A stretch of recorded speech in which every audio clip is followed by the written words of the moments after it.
ఇటీవల పవన్ కళ్యాణ్ గారు వారాహి డిక్లరేషన్ సందర్భంగా ప్రముఖ న్యాయ కోవిదుడు నానీభాయ్ పాల్కీవాలా గారు ఆయనకి మెంటర్ అని, స్ఫూర్తి అని చెప్పడం జరిగింది.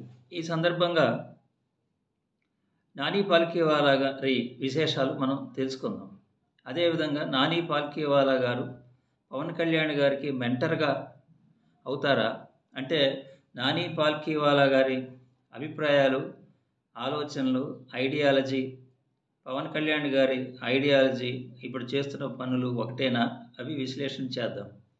నానీభాయ్ పాల్కీవాలా అని ఆయన ముంబైలో పుట్టిన పార్సీ కుటుంబానికి చెందినటువంటి ఒక ప్రముఖ న్యాయవాది. పార్సీలు అంటే మైనారిటీలు ఈ దేశంలో. అంటే ఎప్పుడో 8వ శతాబ్దం 10వ శతాబ్దంలో పర్షియా దేశం నుంచి ఇండియాకి వచ్చిన వారు. అక్కడ కూడా మతపరమైనటువంటి ప్రాసిక్యూషన్ అంటే ఇబ్బందులు వస్తే ఇక్కడికి ఇక్కడికి రావడం జరిగింది. ముంబైలో 1668 నుంచి ఇక్కడే ముంబైలో ఈ పార్సీలందరూ స్థిరపడ్డారు. మొత్తం పార్సీలు అనేవాళ్ళు ఇండియా మొత్తంలోనే 50-60 వేల మంది ఉండేవాళ్ళు. ఇప్పుడు వారి సంఖ్య 20,000 నుంచి 25,000 మధ్యలోకి పడిపోయిందని గణాంకాలు కొన్ని చెప్తున్నాయి. సో ఈ విధంగా చూసినప్పుడు నాని పాల్కీవాలా అనే ఆయన ఒక చిన్న సమూహానికి, భారతదేశంలో ఏదైతే భిన్నత్వంలో ఏకత్వం ఉందో అలాంటి దాంట్లో ఒక జొరాస్ట్రియన్ మతానికి చెందినటువంటి వ్యక్తి. ఆయన యొక్క కంట్రిబ్యూషను ఈ ప్రజాస్వామ్యం, భారత రాజ్యాంగం, చట్టంలో వచ్చినటువంటి అనేక ప్రిన్సిపల్స్, అనేక కేసుల్లో, కాన్స్టిట్యూషనల్ కేసుల్లో ఆయన చేసినటువంటి విశేషమైన కృషి మనందరం చాలా సందర్భాల్లో అక్కడక్కడ వింటూ ఉంటాం. సో ప్రముఖ కేసు అయినటువంటి కేశవానంద భారతి కేసులో ఆయన ఆర్గ్యుమెంట్ చేసి ఏ విధంగా డాక్ట్రైన్ ఆఫ్ బేసిక్ స్ట్రక్చర్ సిద్ధాంతాన్ని రూపకల్పనకి కృషి చేశారో మనందరికీ తెలిసిన విషయమే. ఈ సందర్భంగానే మనం ఆయన యొక్క ఐడియాలజీలు గురించి మనం మాట్లాడుకోవాలి. ఆయనకి ప్రధానంగా రాజ్యాంగం మీద అపారమైనటువంటి నమ్మకం. ఇంకా చెప్పాలంటే రివరెన్స్ అనే పదాన్ని ఉపయోగిస్తున్నారు ఆయన గురించి అనాలిసిస్ చేసేవాళ్ళు. అంటే రివరెన్స్ అంటే భక్తి. సో అంత రాజ్యాంగం పట్ల ఆయనకి విపరీతమైనటువంటి విశ్వాసం ఉన్న వ్యక్తి. ఆయన సెక్యులరిజం అనే పదం మన రాజ్యాంగంలో ఇంతకు ముందు బహిరంగంగా లేదు. ఆయన ఏదైతే కేశవానంద భారతి కేసులో డాక్ట్రైన్ ఆఫ్ బేసిక్ స్ట్రక్చర్ అనే ప్రపోజిషన్ తీసుకుని వచ్చారో, ఆయన కొన్ని ఎగ్జాంపుల్స్ కూడా ఆయన ఆర్గ్యుమెంట్లోనే చెప్పడం జరిగింది. ఆయన చెప్పిన one of the basic structure, one of the basic features of the Indian constitution ఏంటంటే సెక్యులరిజం. ఆ సెక్యులరిజంకి ఆయన ఇచ్చిన డెఫినేషన్ ఏంటంటే, సెక్యులరిజం అంటే స్టేట్ హ్యాజ్ నో రిలీజియన్, అంటే ప్రభుత్వాలకి మతంతో సంబంధం ఉండదు అనేది ఆయన చెప్పినటువంటి సెక్యులర్ పదానికి ఇచ్చినటువంటి డెఫినేషన్. సో ఆయన రూల్ ఆఫ్ లా, ఇట్లా కొన్ని parliamentary democracy, supremacy of the constitution, కొన్ని ప్రిన్సిపల్స్ ఇచ్చి ఇవన్నీ బేసిక్ స్ట్రక్చర్స్ అన్నారు. అందులో సెక్యులరిజం కూడా ఒకటిగా ఆయన ప్రపోజ్ చేశారు. చివరి కోర్టు దాన్ని యాక్సెప్ట్ చేయడం జరిగింది. సో ఆయన మొట్టమొదట 1954లో ఆయన సుప్రీంకోర్టులో వాదించిన కేసు కూడా ఆర్టికల్ 29, 30కి సంబంధించింది. అంటే మైనారిటీ రైట్స్కి సంబంధించినటువంటి కేసు. ఆయన ఆర్గ్యూ చేసినటువంటి అనేక ప్రముఖ కేసులు, కాన్స్టిట్యూషనల్ కేసులు కూడా వ్యక్తుల యొక్క హక్కుల గురించి, ఫ్రీడమ్ ఆఫ్ ప్రెస్ గురించి, ఫ్రీడమ్ ఆఫ్ ఎక్స్ప్రెషన్, ఇవన్నీ కూడా ఆయనకి ఇష్టమైనటువంటి విషయాలు. అట్లాగే ఆయన బెన్నెట్ అండ్ కాల్మన్ కేసులో కూడా ఫ్రీడమ్ ఆఫ్ ప్రెస్ గురించి, వార్తాపత్రికల యొక్క దాని గురించి కేసు వాదించడం జరిగింది. అట్లాగే ఆయన Ahmedabad Saint Xavier college versus state of Gujarat కేసులో మైనారిటీ హక్కుల రక్షణ గురించి ఆయన ఆర్గ్యూ చేయడం జరిగింది. దాంట్లోనే సెక్యులరిజం అంటే ఏంటో సుప్రీంకోర్టు తీర్పు చెప్పడం జరిగింది. సెక్యులరిజం అంటే ఏంటి అంటే, ఎస్ఆర్ బొమ్మాయి కేసు ఉంది, కానీ ఇక్కడ కూడా నిర్వచనాలు రావడం జరిగింది. సెక్యులరిజం అంటే ఏంటి, వర్షిప్ అంటే ఏంటి, అసలు సెక్యులర్ మ్యాన్ యొక్క లక్షణాలు ఏంటి అనేది కూడా చెప్పడం జరిగింది. సెక్యులరిజం అంటే ఇన్ ద కంటెస్ట్ ఆఫ్ కాన్స్టిట్యూషన్లో సుప్రీంకోర్టు ఆ కేసులో ఏం చెప్పిందంటే, ఏదైతే నాని పాల్కీవాలా గారు ఆర్గ్యూ చేశారో అహ్మదాబాద్ జేవియర్ కాలేజీ, దాంట్లో ఏం చెప్పిందంటే, means only an attitude of live and let live develop into the attitude of live and help live. So బతుకుతూ బతికించుతూ let and let live, live and let live అనేది secular యొక్క నిర్వచనం constitutional పర్స్పెక్ట్లో అని చెప్పడం జరిగింది. అలాగే ఒక సెక్యులర్ మ్యాన్ యొక్క లక్షణం ఎలా ఉంటుంది, వర్షిప్ అంటే ఏంటి, అంతోపాటు ఇంకొక డెఫినేషన్ సెక్యులరిజం గురించి చెప్పింది ఏంటంటే, సెక్యులరిజం అంటే it is not neither anti God Nar pro God. దేవుడికి అనుకూలం కాదు, దేవుడికి వ్యతిరేకం కాదు. ఇది భక్తులని, ఆగ్నాస్టిక్ అంటే దేవుడు ఉన్నాడో లేడో చెప్పలేమనే వాళ్ళని, అసలు దేవుడు లేడని చెప్పే వాళ్ళని అందరినీ సమానంగా చూస్తుంది సెక్యులరిజం అనేది. So it eliminates God from the matters of the state. అది ఇంపార్టెంట్. ప్రభుత్వం నుంచి స్టేట్ అనేది, స్టేట్కి రిలీజియన్కి సంబంధం ఉండదు. It eliminates, ensures that no one shall be discriminated against on the ground of religion. Religion పేరుతో వివక్ష చూపించకూడదు. ఇది సెక్యులరిజం అంటే ఆ సుప్రీంకోర్టు చెప్పినటువంటి మాట. అట్లాగే to allay all apprehensions of interference by the legislature and executive in matters of religion, fundamental rights and religious freedom contained in those articles was guaranteed. అంటే ప్రభుత్వాలు, లెజిస్లేచర్స్ మతపరమైనటువంటి హక్కుల విషయంలో ఇంటర్ఫియర్ కాకుండా ఉండటం కోసం తెచ్చిన ఆర్టికల్సే ఫండమెంటల్ రైట్స్లో 25 and 30. అట్లాగే ఈ విధంగా ఈ 25 నుంచి 30 వరకు తెచ్చినటువంటి ఈ ఆర్టికల్స్ వెనకమాల బ్యాక్గ్రౌండ్ కూడా ఈ కేసులో చర్చించడం జరిగింది. అంటే స్వతంత్రోద్యమానికి ముందు భారతదేశ చరిత్ర, స్వతంత్రోద్యమ నాయకుల యొక్క స్ఫూర్తి, రాజ్యాంగ నిర్మాతల యొక్క ఆలోచనలు, ఇవన్నీ కలిపి ఈ దేశంలో ఉన్నటువంటి భిన్నత్వం, ఏకత్వాన్ని, వారసత్వాన్ని అన్నిటిని కన్సిడర్ చేసి ఈ 25 to 30 అంటే మతపరమైన స్వేచ్ఛ ప్రాక్టీస్కి కానీ, ప్రొపగేషన్కి కానీ, వీటన్నిటికి ఎడ్యుకేటివ్కి కానీ తెచ్చుకున్నటువంటి కొన్ని హక్కులు, దీని బ్యాక్గ్రౌండ్ అది. సో ఇవన్నీ చర్చించి తేవటం జరిగిందనేది కూడా ఈ సుప్రీంకోర్టు ఏదైతే నాని పాల్కీవాలా ఆర్గ్యూ చేశారో దాంట్లో వచ్చినటువంటి తీర్పు. అలాగే సెక్యులర్ మనిషి యొక్క లక్షణం ఏంటంటే, he may consider good works or performance of one's moral obligations and duties at the best form of worship. అంటే తనకి ఏదైతే రాజ్యాంగమో లేకపోతే నైతిక విలువలు ఏదైతే ఉన్నాయో, మొరాలిటీ ఏదైతే ఆయన మీద బాధ్యతలు, హక్కులు పెట్టిందో వాటిని నెరవేర్చడమే వర్షిప్. అంటే తన డ్యూటీ తను చేస్తూ, తన బాధ్యతలు తను నిర్వర్తిస్తూ ఉండటమే సెక్యులర్ మనిషి తన యొక్క వర్షిప్గా భావిస్తాడు. అట్లాగే state is bound to faster that pursuit and worship of the ideals set out in the preamble to our constitution. రాజ్యం అంటే ప్రభుత్వం, స్టేట్ ఏదైతే ఉందో దాని డ్యూటీ ఏంటంటే, రాజ్యాంగం పీఠికలో చెప్పి ఉన్నటువంటి ఏవైతే ఆదర్శాలు ఉన్నాయో, స్వేచ్ఛ, సమానత్వం, ఈక్వాలిటీ, సౌభ్రాత్, ఫ్రెటర్నిటీ, సెక్యులర్, ఇవన్నీ ఉన్నాయో, డెమోక్రటిక్ ఉన్నాయి కదా, SSDR, ఇవన్నీ కూడా వాటిని స్టేట్ ప్రమోట్ చేయాలి, అదే స్టేట్ యొక్క డ్యూటీ అని చెప్పడం జరిగింది. ఇదంతా ఆయన చేసినటువంటి ఆర్గ్యుమెంట్లో చెప్తున్నటువంటి విషయాలు.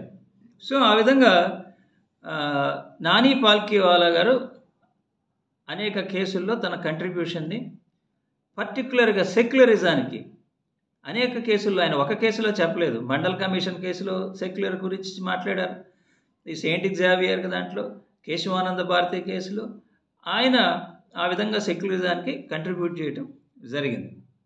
ఇకపోతే ఆయన యొక్క ఐడియాలజీ, ఆయన ముందే చెప్పినట్టు కాన్స్టిట్యూషన్ మొరాలిటీ, కాన్స్టిట్యూషనల్ వాల్యూస్, దీనికి నేను ఎప్పుడు కట్టుబడి ఉంటాను, జీవితాంతం కట్టుబడి ఉన్నారు కూడా.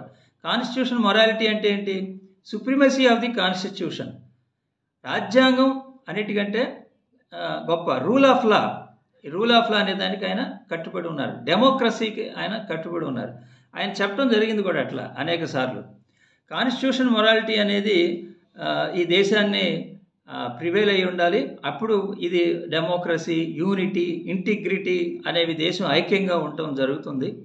ధర్మ అంటే ఏంటనేది కూడా ఆయన ప్రకారం ఏంటంటే, ధర్మ అంటే మనిషిలో ఇన్హరెంట్గా ఉంటుంది, ప్రతి పబ్లిక్ అన్నిట్లో కూడా. అది ఒకసారి కనుక ఈ ధర్మం అనేది మనుషుల్లో ఇన్హరెంట్గా ఉన్నటువంటి ధర్మం అనేది కనుక చనిపోతే ఏ రాజ్యాంగం ఏ చట్టం కూడా కాపాడలేదు ఈ సమాజాన్ని అని ఆయన చెప్పడం జరుగుతుంది. సో ఆ విధంగా ఆయన మేజర్గా అనేక సందర్భాల్లో చెప్పింది ఆయనకి అపారమైనటువంటి విశ్వాసం రాజ్యాంగం మీద. దానికోసమే ఆయన ప్రభుత్వాలతో పోట్లాడాడు. డాక్ట్రైన్ ఆఫ్ బేసిక్ స్ట్రక్చర్ ఏంటి? ప్రభుత్వాలకి రాజ్యాంగాన్ని మార్చే హక్కు ఉందా లేదా అనేదే కదా. నువ్వు ఏమైనా మార్చు, కానీ బేసిక్ స్ట్రక్చర్ మార్చలేవు. దానికోసమే ఆయన గవర్నమెంట్తో ఫైట్ చేశాడు. అందుకోసమే ఆయన ఇందిరాగాంధీ గారి దగ్గర రిజైన్ చేశాడు. ఇందిరాగాంధీ గారి కౌన్సిల్ ఆయన, కానీ ఆవిడ ఎమర్జెన్సీ పెట్టిన తర్వాత మీ చర్య కరెక్ట్ కాదని చెప్పి రాజీనామా రిజైన్ చేసి వకాలత్ ఇచ్చేయడం జరిగింది. సో ఆ విధంగా ఆయన సివిల్ లిబర్టీస్కి వీటికి కట్టుబడి ఉన్నటువంటి వ్యక్తి. సెక్యులర్ ఐడియాలజీ, ఆయన సత్యసాయిబాబా ట్రస్టీ, అది వేరు. అంత మాత్రాన మిగతా వాళ్ళందరినీ ఇదాను కదా. ఆయనకి ఫైడల్ కాస్ట్రో అంటే ఇష్టం. సోలీ సొరాబ్జీ గారు చెప్పిన దాని ప్రకారం Cuba president, lawyer, phenomenal mind ఉన్నటువంటి ఫైడల్ కాస్ట్రో గారిని కలవాలని ఆయన చాలా ప్రయత్నం చేశారంట. కాకుంటే సోలీ సొరాబ్జీ గారి ఇది హెల్త్ దానివల్ల ఆయన మిస్ అవ్వటం జరిగింది, కలవలేకపోయాం అనేది. సో ఆ విధంగా ఆయన కాన్స్టిట్యూషన్కి, రాజ్యాంగానికి కట్టుబడి కృషి చేయటం జరిగింది. అట్లాగే ఆయన వ్యక్తిగత జీవితాలకు వచ్చినప్పుడు కూడా ఆయన పదవులు, ఆయనకి 1963 ఆ ప్రాంతంలో సుప్రీంకోర్టులో జడ్జిగా ఆఫర్ వచ్చింది, కానీ ఆయన రిఫ్యూజ్ చేశారు. అట్లాగే అటార్నీ జనరల్గా ఆఫర్ వచ్చింది, దాన్ని ఆయన రిఫ్యూజ్ చేశారు.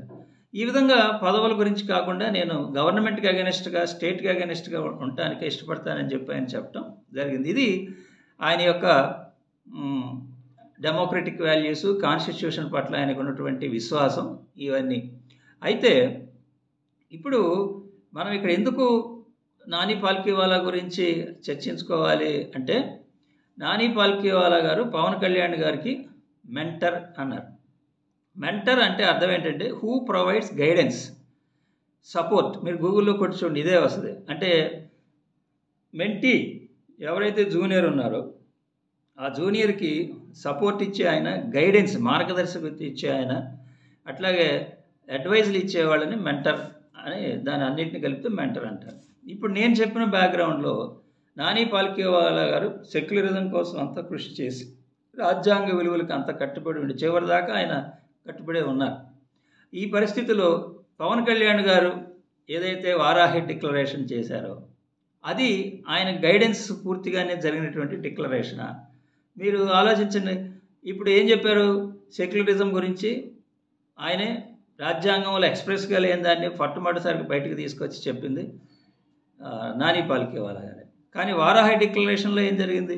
మొత్తం సెక్యులరిజాన్ని అపోజ్ చేయటం, సూడో సెక్యులరిజం అంటాం, రిడిక్యూల్ చేయటం జరిగింది. అసలు సెక్యులరిస్ట్ అంటేనే. అయితే ఆయన కొత్త డెఫినేషన్ చెప్పటం, దానికి ఏదో ఈ విధంగా అమలు జరగాలని చెప్పటం ఏదో చెప్పారు. సో కానీ ఏదైతే సెక్యులరిజం అనే పదాన్ని క్రియేట్ చేసినటువంటి నాని పాల్కీవాలా చెప్పి సెక్యులరిజాన్ని ఇన్సల్ట్ చేస్తూ, అవహేళన చేస్తూ, సెక్యులరిస్టులు అంటే పలానా అనేది అన్నట్టుగా తేలిక భావం వచ్చేటట్లుగా చెప్పటం ఈ డిక్లరేషన్లో, అది మరి మనం కంపేర్ చేసుకోవాలి. అట్లాగే ఆయన కాన్స్టిట్యూషన్ నాకు ప్రధానం అన్నారు. మరి ఈయన కాన్స్టిట్యూషన్ గురించి, లా గురించి నాని పాల్కీవాలా గారు చెప్పిందని చెప్పారు. ఏమన్నారు? లా ఈజ్ కోడిఫైడ్ ధర్మ అని నాని పాల్కీవాలా గారు చెప్పారన్నారు. అవును చెప్పారు. కానీ మీరు ఆ కోడిఫైడ్ ధర్మ, ఇప్పుడు ఉన్నది లా, ఆ ధర్మాన్ని మీరు, ఆ లాని మీరు అంగీకరించట్లేదు. ఈ లా కరెక్ట్గా లేదు, ఈ చట్టాలు కొంతమందికే ఉన్నాయి, చట్టాలు వివక్షపూరితంగా ఉన్నాయని మీరు ఒకటి చదివి వినిపించారు. అట్లాగే ఈ రాజ్యాంగం, ఈ లా ఏర్పాటు చేసినటువంటి కోర్టులు వివక్షపూరితంగా ఉన్నాయని చెప్పారు. కోర్టుల మీద అవిశ్వాసాన్ని ప్రకటించారు, చట్టం మీద అవిశ్వాసం ప్రకటించారు. ప్రజాస్వామ్యం మీద అవిశ్వాసం ప్రకటించారు. మరి ఏదైతే ఈ రాజ్యాంగాన్ని రాసించినటువంటి స్వతంత్ర సమరయోధులు ఉన్నారో, రాజ్యాంగ నిర్మాతలు ఉన్నారో, ఆ స్ఫూర్తి ఏదైతే ఉందో అవన్నీ కూడా మీరు అవిశ్వాసం ప్రకటించారు మీ డిక్లరేషన్లో. మరి ఇది నాని పాల్కీవాలా గారికి ఏ విధంగా ఉంటుంది, సంబంధం ఉంటుంది? మీరు మేము చేతులు కట్టుకో కూర్చోలేము, వీరత్వం లేదా, ధైర్యం లేదా, అది లేదా, ఇది లేదా అని చెప్పి ఉద్రేకపరిచారు. ఇవన్నీ రాజ్యాంగంలో ఉన్నాయి. ప్రజాస్వామ్యం మీద విశ్వాసంలో ఉన్నవాళ్ళు, రాజ్యాంగం మీద విశ్వాసం ఉన్నవాళ్ళు, చట్టాల మీద విశ్వాసం ఉన్నవాళ్ళు ఆయన ఎప్పుడు అట్లా చెప్పలేదు, ఇట్లా చేయమని చెప్పి నాని పాల్కీవాలా గారు ఎక్కడా కూడా ఏ సందర్భంలో కూడా చెప్పలే. ఈ దేశంలో చట్టాలు ఉన్నాయి. ఏదైనా ఒక మతానికో ఒక సంస్థకో నష్టం జరిగినా, కష్టం కలిగినా, ఎవరైనా ఏదైనా తప్పు మాట్లాడినా అనేక కేసులు పెట్టారు. వాళ్ళు జైలులో ఉన్నారు ఇప్పటికీ. మరి అవన్నీ ఉన్నాయి కదా, చట్టం ఉంది కదా, మరి దాన్ని ఎందుకు గౌరవించరు? కోర్టులను ఎందుకు గౌరవించరు? ఇప్పుడు ప్రాథమిక విధులు తీసుకోండి. మన రాజ్యాంగంలో ప్రాథమిక విధులు ఉన్నాయి. ప్రాథమిక విధులు ఏం చెప్తున్నాయి? మన రాజ్యాంగాన్ని గౌరవించాలని చెప్తున్నాయి. అట్లాగే మన ఏదైతే స్వతంత్రోద్యమ స్ఫూర్తి ఐడియల్స్ ఉన్నాయో, ఆదర్శాలు ఉన్నాయో వాటిని గౌరవించాలని చెప్తున్నాయి. మరి ప్రమోషన్ ఆఫ్ హార్మనీ, సామరస్యాన్ని, యూనిటీని, బ్రదర్హుడ్ని, ఫ్రెటర్నిటీని పెంచి పోషించాలి, అది మన డ్యూటీ అని చెప్తుంది. మత సామరస్యాన్ని, బ్రదర్హుడ్ని, అట్లాగే సైంటిఫిక్ టెంపర్, శాస్త్రీయ దృక్పథాన్ని పెంచాలి అని చెప్తున్నాయి. ఇప్పుడు సపోజ్ ఈ ప్రాథమిక విధులు మనం అమలు చేసి ఈ 75 సంవత్సరాల్లో, అంటే మొట్టమొదటిలో లేవు ప్రాథమిక విధులు, తర్వాత తీసుకొచ్చాం. పోనీ 50 సంవత్సరాల్లో ఈ ప్రాథమిక విధులే జరిగి ఉన్నట్లయితే మీరు చెప్తున్నటువంటి ఎక్కడో ఒక మతానికో ఒక ధర్మానికో అన్యాయం జరుగుతుందని చెప్తున్నారు. ఎవరో ఏదో అంటున్నారు. ఈ ప్రాథమిక విధులే కనుక అమలు జరిగి ఉన్నట్లయితే, ఈ ప్రాథమిక విధులనే కనుక మీరు స్కూల్స్లో మీ రాజకీయ నాయకులు పాటిస్తూ, ప్రభుత్వ అధికారుల చేత పాటిస్తూ, ఈ మనందరం కలిసి ఉండాలి, వారసత్వం, మన భారతీయ హెరిటేజ్ని కాపాడుకోవాలి, మనం హార్మనీ ఉండాలి, బ్రదర్హుడ్ ఉండాలి, ఇవన్నీ ఏవైతే ప్రాథమిక విధుల్లో స్పష్టంగా ఉన్నాయో వాటిని అమలు చేస్తున్నట్లయితే మీరు చెప్పే వైలేషన్స్ ఉండవు కదా. ఈ అమలు చేయకపోవటానికి కారణం ఎవరు? వైలేషన్ ఎక్కడ జరుగుతోంది? నేను గతం వీడియోలో కూడా చాలాసార్లు చెప్పా, ప్రాథమిక విధులు అమలు జరగట్లేదని అనేక మంది గోల పెడుతున్నారు, కోర్టులకు ఆశ్రయిస్తున్నారు, మరి న్యాయమూర్తులు లెటర్లు రాస్తున్నారు. దేశంలో నైతిక విలువలు తగ్గిపోయినాయి కాబట్టే ఈ ప్రాథమిక విధులు అనేది ప్రత్యేకించి చేర్చాల్సిన అవసరం వచ్చింది. మరి ఈ ప్రాథమిక విధుల అమల్లో మీరేం చేశారు? మీరు ఏం పాటించారు? మీరు అప్పుడు అధికారంలో ఉన్నారు, మీరు ఒక రాజకీయ పార్టీ పెట్టారు. ఈ ప్రాథమిక విధుల ప్రచారం గురించి మీరు ఈ 10 ఏళ్లలో రాజకీయ పార్టీలు మీ రాజకీయ నాయకులకు ప్రచారం చేశారా? ఏదన్నా మీటింగుల్లో చెప్పించారు, వీటిని ప్రతిజ్ఞ చేయాలని చెప్పి అనేక రికమెండేషన్స్ ఉన్నాయి, అవి చేయించారా? ప్రభుత్వ ఉద్యోగుల చేత చేయించారా? సో అందుకని పవన్ కళ్యాణ్ గారు ఏదైతే డిక్లరేషన్ చెప్పారో అది నాని పాల్కీవాలా గారి ఐడియాలజీకి విరుద్ధంగా ఉన్నది. ఆ విషయాన్ని నేను స్పష్టం చేయదలుచుకున్నాను. ఎందుకంటే పవన్ కళ్యాణ్ గారి డిక్లరేషను ఒక సెంటెన్సు ఇంకొక సెంటెన్స్కి విరుద్ధంగా ఉంది. నేను ఒక రాజకీయ నాయకుడిగా రాలేదు, ఒక ప్రభుత్వ అధినేతగా రాలేదు అన్నారు. పక్కనేమో జనసేన పార్టీ కండువాలు వేసుకున్న అందరినీ నుంచోబెట్టి నేను రాజకీయ పార్టీ కాదన్నారు. మొట్టమొదటి నేను రాజకీయ పార్టీ కాదన్నారు, రెండవది ఇమ్మీడియట్గా వైసీపీ అన్నారు, తర్వాత గత ప్రభుత్వాన్ని విమర్శలు చేస్తూ మాట్లాడారు. ఇది నేను ఎందుకు చెప్తాను? నాని పాల్కీవాలా గారు ఒక ఆర్గ్యుమెంట్ చేస్తే ఇన్కోహరెంట్గా ఉండదు, అసంబద్ధంగా ఉండదు. ఆయన మొదటి నుంచి చివరి దాకా ఒక్కొక్క వాక్యం, రెండో వాక్యం, మొదటి వాక్యానికి సపోర్ట్ చేసుకుంటూ ఉంటుంది. కానీ పవన్ కళ్యాణ్ గారికి మెంటర్ ఎవరైతే నాని పాల్కీవాలా గారు ఉన్నారో ఆయన్ని పాటించకుండా ఆయన ప్రతి వాక్యము కూడా రెండో వాక్యానికి విరుద్ధంగా ప్రవర్తించడం జరిగింది. ఇప్పుడు లా కోడిఫైడ్ ధర్మ అన్నాడు, మళ్ళీ దానికి వాల్యూ లేదన్నాడు. నాని పాల్కీవాలా గారిని కోట్ చేశారు, మళ్ళీ దాన్ని డీవాల్యూ చేశారు, కోర్టులకు లేదన్నారు. సో ఆ విధంగా ఆయన ఒక వాక్యం రెండో వాక్యం దేనికి కూడా ఇది లేదు. నాకు 21 ఏళ్లలో నేను ధర్మరక్షిత ప్రతిజ్ఞ చేశానని చెప్పారు. మరి 21 దశాబ్దాల నుంచి ఇక్కడ ఒక మతం మీద దాడులు జరుగుతున్నాయి అన్నారు. మరి 21 ఏళ్లకే చేస్తే ఈ దశాబ్దాల నుంచి జరుగుతూ ఉంటే మీరేం చేశారు? అంటే ఇక్కడ ఇన్కోహరెన్స్ గురించి చెప్తున్నాను నేను. మీరు ప్రాక్టీషనర్ ఆఫ్ సనాతన ధర్మ అన్నారు. మరి ఈ సనాతన ధర్మ practice done by Nani Palkhivala గారు చేశారా? ఆయన మొదటి నుంచి చివరి దాకా రాజ్యాంగాన్నే పట్టుకుని ఉన్నారు, రాజ్యాంగ విలువలకే కట్టుబడి ఉన్నారు. సో ఈ విధంగా ఆయన ఆర్గ్యుమెంట్లు ఇన్కోహరెంట్గా మొదటి దానికి రెండో దానికి సంబంధం లేకుండా ప్రపోజల్ చేసుకోవడం జరిగింది. సో నేను ఎందుకు చెప్తున్నానంటే, మీరు నాని పాల్కీవాలా అని ఆయన ఒక న్యాయవాది, సుప్రీంకోర్టులో ఎవరైతే ప్రాక్టీస్ అనేక హైకోర్టులో కూడా చేశారు, ఆయన్ని మీకు మెంటర్గా అని చెప్తున్నారు కాబట్టి ఆయన ఫిలాసఫీ ఈజ్ డిఫరెంట్. అది మీకు ఎంతవరకు కరెక్ట్ అనేది నేను అనాలిసిస్ కోసం మీ దృష్టికి తీసుకొస్తున్నా. అంటే నాని పాల్కీవాలా గారిని మీరు గైడెన్స్గా, నాకు ఆయన గైడెన్స్ నా స్ఫూర్తి అంటే, ఇట్లా ఒక మతం మీద లేకపోతే ఈ వివిధ మతాల మధ్య నేను గౌరవిస్తున్నానని చెప్తున్నారు, మీకు చేతులు కట్టుకోలేదు, లా ఉంది, మీరు రాజ్యాంగం పదవిలో ఉన్నారు, నాకు సంబంధం లేదంటున్నారు. సంబంధం లేనప్పుడు ఎందుకు రిజైన్ చేయాల? నేను రాజకీయ నాయకుడు కాదని మరి జనసేనను రద్దు చేయండి. గతంలో ఎవరి మతాలను పెట్టినా, ఇప్పుడు గౌతమ బుద్ధుడు ఉన్నాడు, గవర్నమెంట్ రాజుగారి కొడుకు వదిలేసి మతాన్ని తీసుకుని వెళ్ళాడు, మత ప్రవర్తగా మారాడు. అలా ఎవరు మతం గురించి చేసినా రాజకీయాల్లో లేరు, పరిపాలనలో లేరు, దానికి ఒక ప్రత్యేకమైనటువంటి దీంట్లో ఉన్నారు. సో నా పాయింట్ అలా, నాని పాల్కీవాలా గారు మీకు ఏ విధంగా మెంటర్గా సూట్ అవుతారు, ఆయన లైఫ్, ఆయన కంట్రిబ్యూషను, నేను ఎందుకంటే లాయర్ని కాబట్టి సుప్రీంకోర్టులో ప్రాక్టీస్ చేసుకుంటున్నా కాబట్టి ఆయన్ని స్ఫూర్తిగా తీసుకుని మీరు చెప్పేదానికి ఏ విధంగా కనెక్షన్ ఉందనేదే నా ప్రశ్న. సో ఇప్పుడు ఏదైతే కొత్తగా వచ్చిన చట్టాల్లో ఉన్నాయి, ఇంటిగ్రిటీ యూనిటీకి 152లో బిఎన్ఎస్లో చెప్పారు, ఎవరైనా ఇంటిగ్రిటీ అట్లాంటివి ఉన్నాయి. మరి ఇలాంటి యూనిటీ ఇంటిగ్రిటీకి విరుద్ధంగా మీరు మాట్లాడిన మాటలు వివిధ, నేను గౌరవిస్తున్నానంటున్నారు, మళ్ళీ ప్రవోక్ చేస్తున్నారు. సో ఇప్పుడు గతంలో మనకి ప్రతిజ్ఞ ఉండేది, భారతదేశం నా మాతృభూమి, భారతీయులందరూ నా సహోదరులు, నేను నా దేశం సుసంపన్నమైన, అలాంటి ప్రతిజ్ఞ ఉంది. ఆ ప్రతిజ్ఞ ఇప్పుడు పక్కకు పోయింది, మీరు ఒక కొత్త ప్రతిజ్ఞ చేయించారు. ఆ ప్రతిజ్ఞ కాన్స్టిట్యూషన్కి ఏదైతే నాని పాల్కీవాలా గారు చెప్తారో ఆ కాన్స్టిట్యూషన్కి అనుగుణంగా ఉన్నటువంటి ప్రతిజ్ఞ అది. మరి ఇప్పుడు మన దేశంలో ఉన్న ప్రజలు, యువత ఏ ప్రతిజ్ఞ చేయాలి? భారతదేశం నా మాతృభూమి, భారతీయులందరూ నా సహోదరులు, సుసంపన్నమైన బహువిధమైన నా దేశాన్ని నేను ప్రేమిస్తున్నాను అనే ప్రతిజ్ఞ చేయాలా? మీరు చేయించిన ప్రతిజ్ఞ చేయాలా?